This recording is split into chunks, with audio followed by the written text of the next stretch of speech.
For nearly 2 weeks, U.S. KC-135 tankers sat at a Saudi air base, critical to Middle East operations, without a single attack. Then, in a sudden calculated strike, 5 of these massive aircraft were hit. No lives were lost, but the message was clear. Precision and timing can change the rules of engagement. Now the big question is, what does this reveal about Iran's strategy, the future of U.S. air operations, and the stability of the Gulf region? What do you think this means for global security? Share your thoughts below. Stay with me. The story behind these attacks is far more strategic than most realize.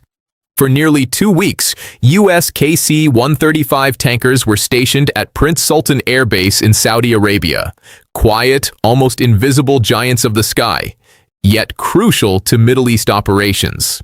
These aircraft aren't the fast jets or stealth bombers that usually grab headlines, but they are the lifeblood of sustained air campaigns. Without them, fighter jets can't stay aloft long enough to strike, and long-range operations simply wouldn't be possible. Their presence allows allies to project power, supports Israeli strikes, and maintains air superiority across a complex region. Most people rarely think about refueling tankers, but in reality, they form the hidden backbone of modern military strategy, enabling missions that would otherwise be impossible. Then, on day 14, the situation changed.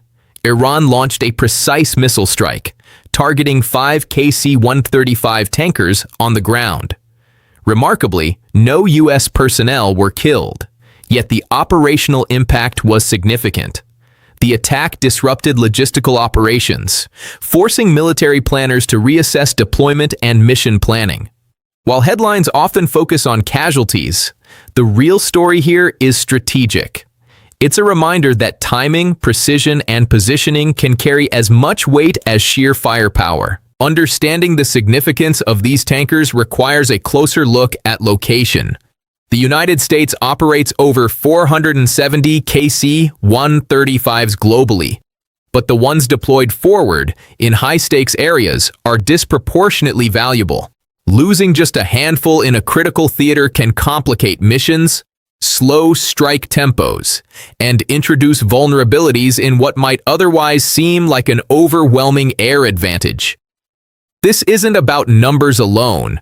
It's about positioning, readiness, and the ability to respond rapidly to emerging threats.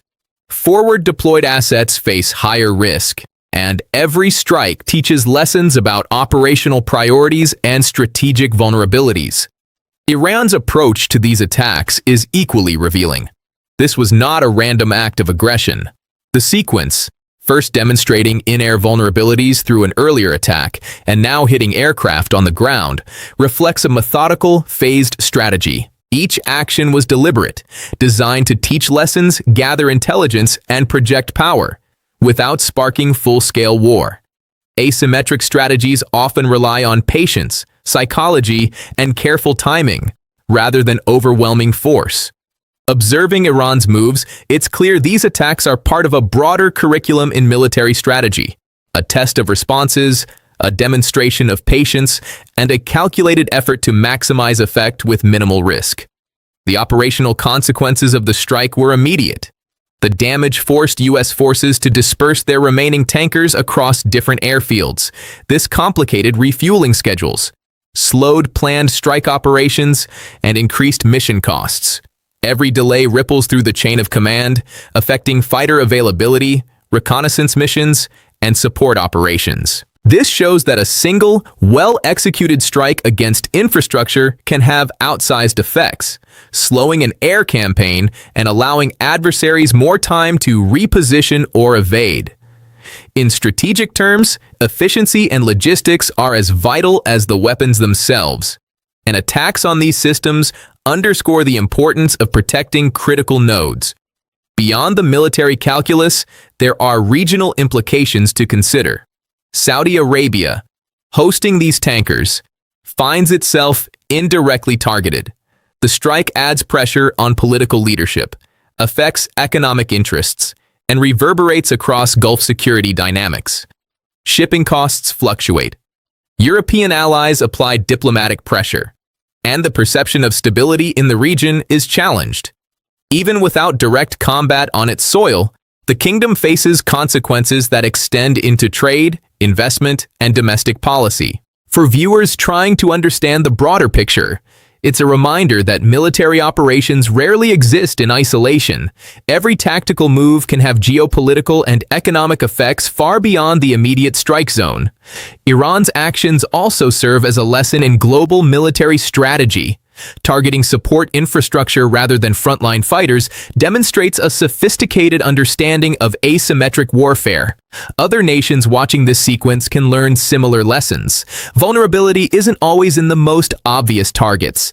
Attacks on logistical hubs, refueling networks, or supply lines can be just as disruptive, sometimes more so, than striking high-profile assets. At the same time, the U.S. response, including targeted strikes on Iranian oil infrastructure, reflects an attempt to balance escalation with strategic restraint. Each move, each counter-move, forms a careful choreography designed to send messages without triggering uncontrollable conflict. This story is about more than missiles and aircraft. It's about strategy, patience, and understanding how modern conflicts unfold. It's a reminder that power is often measured not by immediate destruction, but by influence over time, by the ability to force an adversary to adapt, and by the unseen networks that sustain operations day after day. For the global audience, this means recognizing that what happens in the skies over Saudi Arabia or the Gulf has ripple effects on energy markets, international diplomacy, and even the daily calculations of policymakers thousands of miles away. So, what can we take away from these developments? First, military strength is multidimensional. It includes logistics, positioning, and timing just as much as firepower. Second, adversaries increasingly rely on calculated, patient strategies to achieve maximum effect with minimal confrontation. And third, the consequences of these moves extend well beyond the immediate battlefield, touching regional stability, global economics, and the way nations perceive both risk and opportunity. As we look ahead, the situation remains fluid. Iran's phased strategy suggests that additional developments are possible, and the U.S. and its allies must continue to adapt. Observers around the world will be watching closely to see how lessons from these strikes influence future operations, regional alliances, and the broader strategic landscape. The story is far from over, and its unfolding will offer insights not just into military tactics, but into the complex interplay of strategy, politics, and global power. What do you think this means for international security and the balance of power in the Gulf? Share your thoughts in the comments below.